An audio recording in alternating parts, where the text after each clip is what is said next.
Goûtez un peu ce chapelet. Vous avez le formulaire, vous pouvez continuer de vous exercer. Donc, je vais prendre quelques minutes pour vous parler un peu de ce qu'est au fond le rosaire. Donc, que la bénédiction de Dieu continue de vous atteindre, chers amis, par vos ancêtres méritants, ainsi soit-il. Amen. Beaucoup pensent que lorsque on fait allusion au rosaire, on fait allusion uniquement aux catholiques ou aux chrétiens. Je suis désolé de vous décevoir une fois de plus quand je vous dis que ni le rosaire, ni le Je vous salue Marie, ni toutes les prières qui sont là à l'intérieur ne sont d'origine catholique. Il n'y en a même aucune qui est d'origine catholique. C'est juste que c'est la force puissante aujourd'hui. Le résultat, quand ils mettent ça dehors, on se dit que c'est eux les propriétaires. Aussi simple que ça. Que ce soit cet objet devenu objet liturgique que vous appelez chapelet, que ce soit la manière dont le rosaire s'est formé au cours des âges, tout est parti d'ailleurs.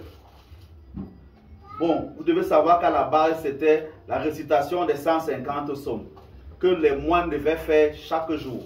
Ils ont donc fabriqué un instrument pour leur permettre de compter, pour qu'ils ne s'embrouillent pas. C'est pour ça qu'ils ont fait ceci. Après, certains ont ajouté la prière du Notre Père et le credo. Et ils ont mis la salutation angélique. Donc, ça a pris beaucoup de siècles pour devenir comme cela. Et c'est le même instrument qui est utilisé chez les musulmans ou bien chez les bouddhistes, mais pas avec le même chiffre.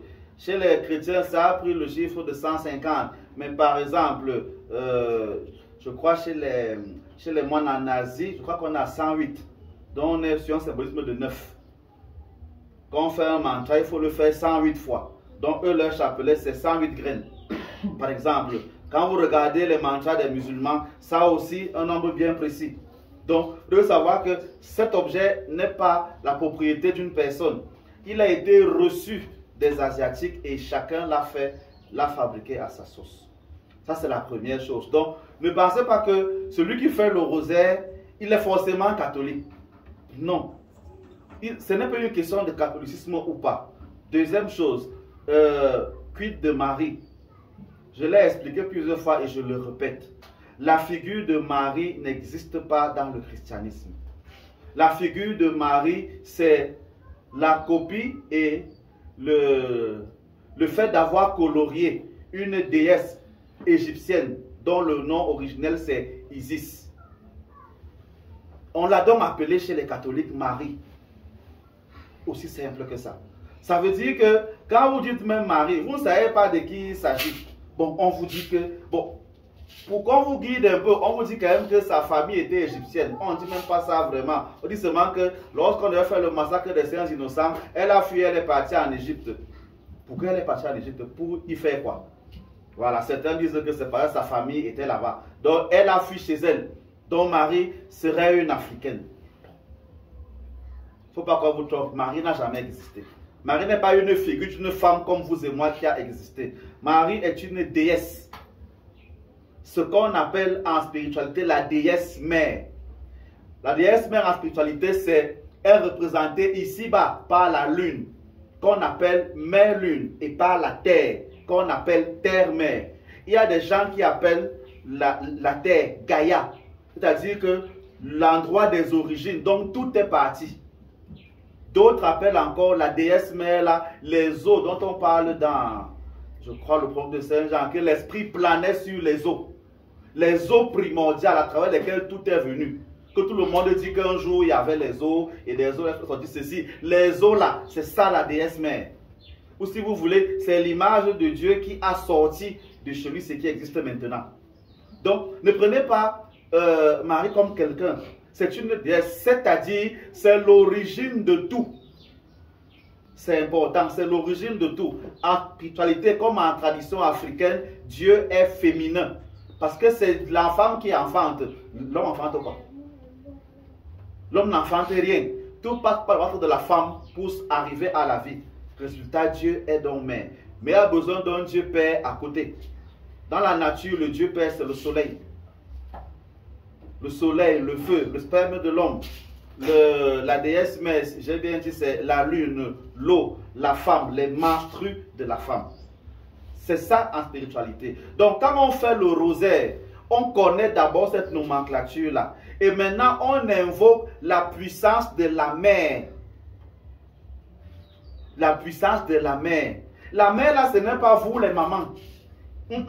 C'est la mère de la nature qui a tout enfanté. Elle vous a aussi enfanté, vous les femmes. Comme ses copies, comme ses représentations. Ça veut dire que vous, les femmes, vous êtes les images de la déesse mère. Et vous avez le devoir, dans vos familles, d'être des déesses, c'est-à-dire d'enfanter la vie.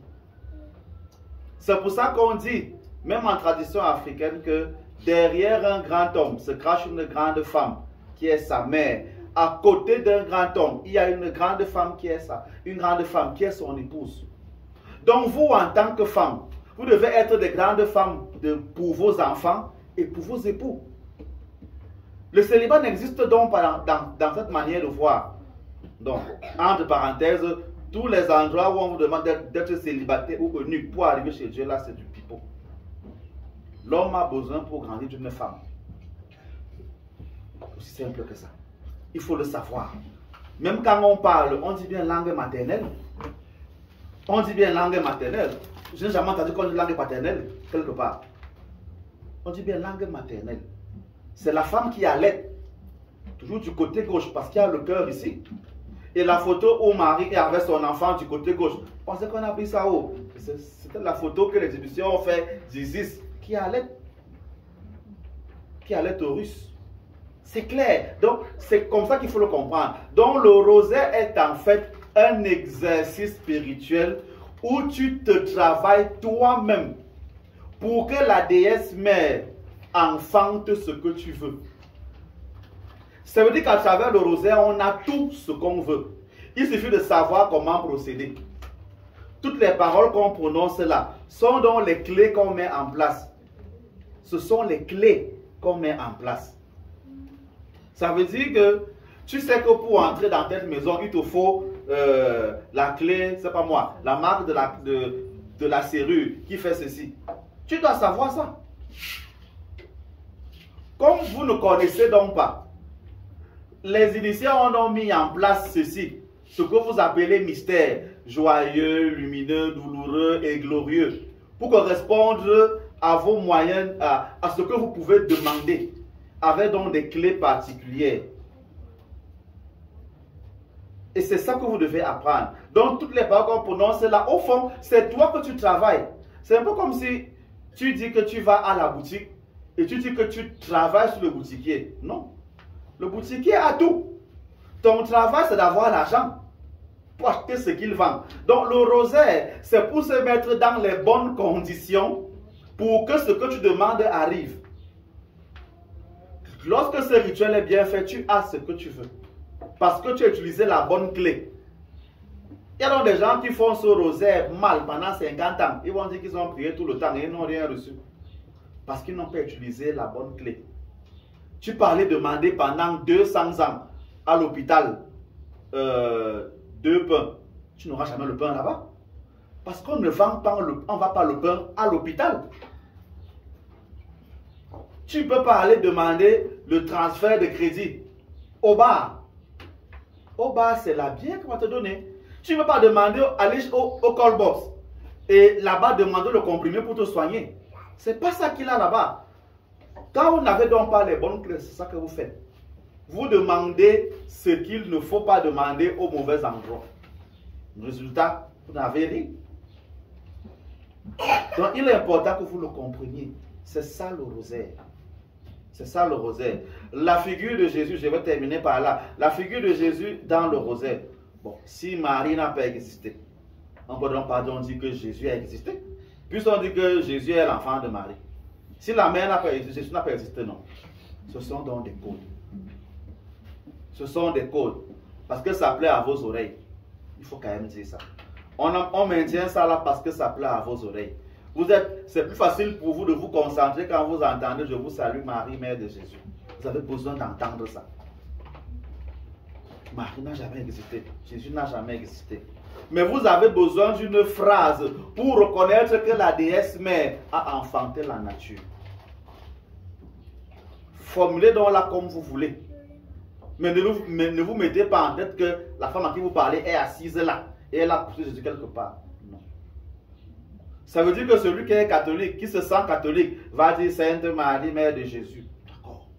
Ça lui plaît. Mais c'est exprime la réalité que la déesse mère a donné la vie. Mais celui qui n'est pas catholique va dire autre chose. Je vous salue, Mère Nature. Vous nous avez donné la vie. Tu as donné la vie à mes ancêtres, à mon père et à ma mère. Ça se dit aussi. Donc, il y a des formules que vous pouvez changer tant que vous respectez la logique.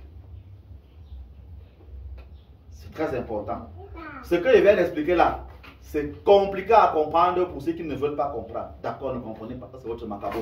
C'est logique, hein? Quand on parle tout ça à l'école, tout le monde a 20 sur 20. Il faut bien qu'il y ait des gens qui aient 20, il faut bien qu'il y ait des gens qui aient 2 sur 20. N'est-ce pas? J'ai pris beaucoup de temps pour comprendre ça et de l'appliquer aujourd'hui. Donc je ne m'attends pas à ce que quand je l'applique et que je vous l'explique, vous le comprenez directement. Certains vont sortir là et m'insulter qu'il y a des ranges. D'autres vont dire, ah, c'est trop compliqué. Soit. Il faut bien qu'un jour vous compreniez. Le jour va arriver où vous allez lire, vous allez vous rappeler que, hey, il y a quelqu'un qui avait dit quand même comme ça, il y a quelqu'un qui avait dit quand même comme ça. Voilà. Tout comme, dernière phrase, on a insulté quelqu'un quelque part qu'il est sorcier parce qu'il porte la croix ankh. N'est-ce pas? Bon. Les gens qui ont dit qu'il est sorcier n'ont pas vu que quelqu'un de leur supérieur porte aussi la croix ankh. Est-ce que le supérieur est sorcier? Comprendre vraiment qui pourra. Donc je vous souhaite de bien comprendre ce qu'est le rosaire et de bien l'appliquer. C'est parmi tant de choses, tant autre chose, l'une des clés qui existent sur l'univers pour aller de l'avant. Continuons notre rituel aux divinités de la nature en ayant en tête le bien que la déesse mère a fait. Continuons de travailler pour que nos mères, nos épouses, nos filles et nos sœurs soient à l'image de cette grande nature divine qui nous a donné tous la vie. Que les femmes prennent conscience du rôle qu'elles ont à jouer dans leur famille. Que les hommes prennent conscience du travail qu'ils ont à faire pour d'abord rendre grâce à leur maman, pour bien entretenir leur femme, pour bien éduquer leur fille. Et donc chercher la bonne femme. Alors, le travail que nous avons à faire maintenant à travers l'éducation. Puissiez-vous bien le comprendre par le travail à nos côtés de tous nos ancêtres méritants, de tous nos martyrs africains, ainsi soit-il. Amen. Pour faire toi.